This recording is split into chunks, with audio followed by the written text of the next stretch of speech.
Last week we brought you the story of one family separated between Abilene and the Netherlands. 1 week later, the Wren family is one step closer to seeing each other again.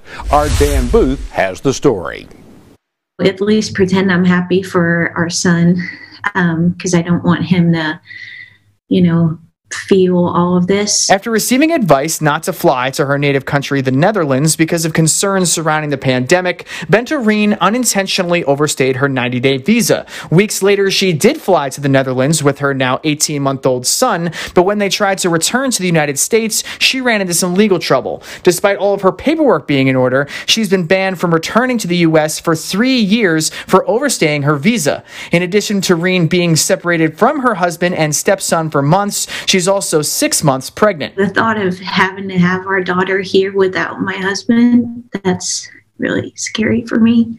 I just, I want him to be there, and I want him to see our daughter be born. Rien says when she first got back to the Netherlands, she didn't have a solidified living situation until one family she knew from her childhood that she used to babysit for reached out to help. I told him, I said, well, you are aware that I'm, very pregnant, and I have Lake, our son, and, maybe our daughter will be born here. And they just took us in. In an effort to expedite the process of getting the 3-year ban waived, the Rien family has been in contact with Representative Jody Arrington and his team. We treat every constituent that calls with a problem as if it were our brother or sister or son and daughter or our family member, and we work with that passion and we work with that level of commitment to try to resolve it for them as best we can. After months of being separated, Jonathan Rien, Bente's husband, is flying to the Netherlands early next week to visit for a short period of time. We're very thankful,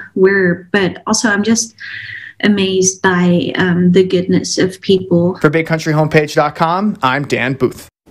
Thank you, Dan. In order for Bente to return to the United States, the 3-year ban must be lifted, and once that happens, she then can complete her application for a new visa.